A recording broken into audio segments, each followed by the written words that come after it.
Stage پہ سامنے حضرت کے پاس، حضرت سٹیج پہ آ گئے تو میری طبیعت ہے کہ میں جب اپنے شیخ کے پاس بیٹھتا تھا تو سب سے پیچھے بیٹھنے کی کوشش کرتا تھا، اس لیے کہ بڑھ بڑھ کے آگے ہونا کمال نہیں، کو پکڑ کے آگے کرے تو پھر بھی تھوڑی سی نوکری قبول ہونے کی بات سمجھو۔ پیچھے بیٹھ گئے ہم لوگ، میں بھی اور ابرار بھی، ہم پیچھے بیٹھ گئے۔ اب وہاں علماء اور مشائخ کا ڈھیر لگا ہوا تھا، حضرت کی نظر بظاہر خاصی کمزور ہے، لیکن جب بیٹھے تو یہ میرے ساتھ موجود تھے، آپ گواہی لے سکتے ہیں، حضرت نے فوراً نقیب محفل سے کہا کہ وہ پیچھے بیٹھا اسے تو آگے بلاؤ۔ تو میں جب اٹھا نا تو آپ یقین کریں میرا دل کرتا تھا پھاڑ ڈالوں کپڑے اور میں یہاں لوگوں کو بتاؤں کہ بے خبر ہو جو غلاموں سے واقعہ کیا ہے۔ ہم لوگ آگے گئے اور جب میں اسٹیج پہ ان کے قدموں میں بیٹھا تو مجھے کہنے لگے بچے کو بھی بلاؤ جس کو ساتھ لائے ہو۔ اور جب میں بیٹھا ایمانداری کی بات ہے، میں نے سلام لی کان میں نے کہا حضور طبیعت کیسی ہے؟ فرمانے لگے تو جب سے آیا ہے مجھے تب سے پتا ہے تو بیٹھا ہے، تو جب سے آیا ہے مجھے تب سے پتا ہے، اب کل واپس چلے جانا اور جا کے وہاں دین کی نوکری کرنا، تو جب سے آیا ہے مجھے تب سے۔ مجھے فرمانے لگے کہ تو جب سے آیا ہے نا مجھے تب سے پتا ہے، جاؤ نوکری کرو۔ اور ایک جملہ کبھی نہیں بھولتا، فرمانے لگے میں تو تمہارے ساتھ ہی ہوتا ہوں، بس بات ختم ہو گئی، معاملات حل ہو گئے، باتیں بڑی ہیں، جو کروں تو کیا کروں، کہو تو راز حیات کہہ دوں، حقیقت کائنات کہہ دوں، وہ بات کہہ دوں جو پتھروں کے دلوں کو بھی پاش پاش کر دے۔ مجھے ایک شخص کہنے لگا ہر اسٹیج پہ چھائے ہوئے نظر آتے ہو۔ میں نے کہا کیا کروں، سب سے پیچھے بیٹھا ہوتا ہوں، سب سے پیچھے، لیکن وقت کا غوث اٹھا کے جس کو اسٹیج پہ بٹھائے اسے پیچھے کون بٹھا سکتا ہے؟ ہم وہ گڑیاں گڈیاں اب پہ ہی اڈیاں، ہم نے ان کی زندگی میں رانائی دیکھی ہے، غریب پروری دیکھی ہے۔ میں اتنا بڑا نذرانہ نہیں کبھی ان کو دے سکا، میں کسان کا بیٹا ہوں، میں تو ابھی 9th کلاس میں تھا، میرے ابا جی پردہ کر گئے تھے، میں نے بڑی غربت میں وقت گزارا ہے، لیکن مجھے ان کے ارب اور کھرب پتی مرید ہیں۔ کھرب وہاں لوگ کروڑوں روپیہ لے کے لائنوں میں کھڑے ہوتے ہیں، میں غریب باپ کا بیٹا اور مستعار زندگی، لیکن میں نے انہیں عزت دیتے دیکھا ہے، میں نے دیکھا ہے وہ قریب بلانے والے، وہ پیار کرنے والے، میں نے ان کی غریب، لوگ کہتے ہیں میرا پیر غریب نواز ہے، اور قسم اللہ کی میرا پیر غریب نواز ہے۔ میں نے غریب نوازی دیکھی ہے، میں نے وہ رنگ دیکھا ہے، میں نے وہ جلوہ دیکھا ہے، ان کے نرگسی ہونٹ جب کبھی کبھی میرے پیشانی کا بوسہ لیتے تو مجھے یوں لگتا کہ اللہ نے جتنی خوشبو دنیا میں رکھی تھی میرے شیخ نے ساری میرے وجود کے اندر اڈیل دی۔ بریلی سے جب میری واپسی تھی اور میں پلٹ رہا تھا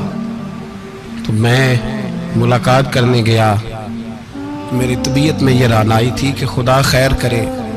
میں پلٹ رہا ہوں۔ میں ملاقات کر کے جب واپس باہر آ گیا، میرے ساتھ ایک شخص تھا تو مجھے پھر بلایا، اور جب میں دوبارہ اندر گیا تو مجھے اپنی جیب سے کچھ روپے نکال کے دیے، فرمانے لگے یہ خرچ ہے آنے جانے کا اور کبھی محسوس نہ کرنا۔ مجھے وہ سب لوگوں کے بیچ میں دیتے تو میرے لیے اعزاز تھا، لیکن میرے جیسے غریب کو نوازنا بھی اور اس کی عزت کا بھی خیال کرنا، یہ مقام، یہ رنگ، میرے پاس کروڑوں باتیں ہیں، بلکہ میں صاف کہوں گا کہ انہی کی محفل سوارتا ہوں، چراغ میرا ہے رات ان کی، میں انہی کے مطلب کی کہہ رہا ہوں، زبان میری ہے بات ان کی۔ لوگ اپنے ابے کی گدی پہ بیٹھ کے بڑے لوگ ہوتے ہیں، لیکن میں نے بتایا کہ میرے ابا جی کسان تھے، کسی بڑی گدی سے تعلق نہیں، میں کسی جماعت میں کبھی نہیں گیا، کوئی سہارا نہیں لیا۔ مسجد بھی وہ ہے جہاں جب میں آیا تھا تو 3 لوگ نماز کے لیے ہوتے تھے تو کبھی تیسرا ڈھونڈنا پڑتا تھا۔ جتنے جلوے، جتنی رانائیاں، جتنا حسن، جتنی تازگیاں، اور میرے عزیزوں کے چہروں پر یہ جو نورانیت کا حسن آپ کو نظر آتا ہے نا،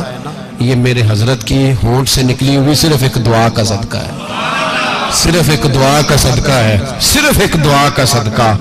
تو بھائی وہ کبھی کبھی یہ شعر پڑھتے ہیں نا میرے عزیز، تو وہ میرے لیے پڑھتے ہیں،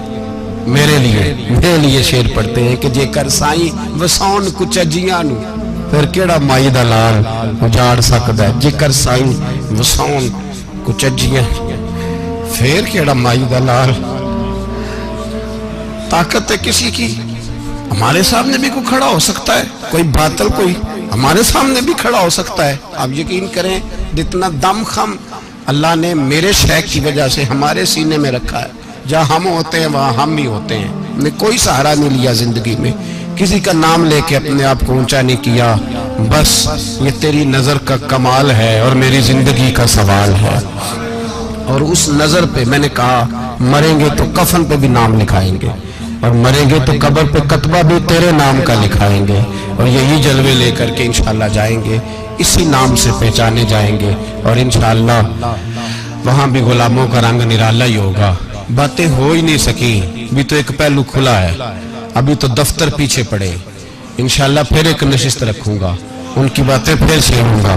اور یہ باتیں ہوتی رہیں گی انشاءاللہ تعالی۔ مجھے لوگ پوچھتے ہیں ہر تقریر میں کہتے ہو میرے حضرت فرماتے ہیں، تو میں نے کہا کیا کروں، میں تو فرماتا ہی نہیں۔ آپ یقین کریں تیاری کوئی کرتا ہوں، جمعہ میں تقریر کوئی اور ہو جاتی ہے، وہاں کچھ اور کتابیں کچھ اور دیکھ کے آتا ہوں، یہاں کچھ اور ہو جاتی ہے، پھر سمجھ آتی ہے کہ تو بولنے والا ہے ہی نہیں، کوئی اور ہے جو تجھے سبق پڑھاتا ہے، جو تجھے کہتا ہے اس طرح کر کے بات کر، اس طرح کر کے۔ ایک شخص مجھے ناروے سے رات فون کر رہا تھا، کہنے لگا حضرت صاحب آپ کی باتیں میرے سیدھے دل میں لگتی ہیں، اور یہاں بیٹھ کے صحیح ہو گیا ہوں، فیس بک پہ سن کے وجہ کیا ہے؟ میں کہتے مجھے بھی نہیں پتا، مجھے پتا ہو تو میں بتا نہ دوں، یہ مجھے نہیں پتا بھائی، مجھے کیا خبر کہاں یہ مسجد جو کہاں دنیا سے بھی دور ہے، اور کہاں ناروے اور کہاں لندن اور کہاں سارا زمانہ اور کہاں یہ دنیا، ہمیں نہیں پتا۔ بس اتنی بات ہے کہ مالی دا کم پانی دینا، پھل کچے ہون یا پکے تے پیر مریداں دے سر تے ہی رہندا ہے، جھوٹے ہون یا سچے، یہ پکی بات ہے، یہ کنفرم بات ہے۔ اور مجھے تو کبھی کبھی لگتا ہے وہ صرف میرا ہی خیال نہیں رکھتے، جو مجھ فقیر سے جو وابستہ ہیں ان کا بھی بڑا خیال رکھتے ہیں۔ کئی دفعہ مجھے اپنے کئی عقیدت مندوں مریدوں کے پیچھے ان کے جلوے نظر آتے ہیں، مجھے ایسے لگتا ہے جیسے چھا گئی ہے ان پر میرے حضرت کی نورانیت، مجھے رنگ نظر آتا ہے اپنے درویشوں میں ان کے حسن کا۔ بس دعا کرے تا ابد آستانہ یار رہے، وہ آسرا ہے غریبوں کا، وہ برقرار رہے، وہ آسرا ہے غریبوں کا، وہ برقرار رہے۔ آخر دعویٰ الحمدللہ رب العالمین۔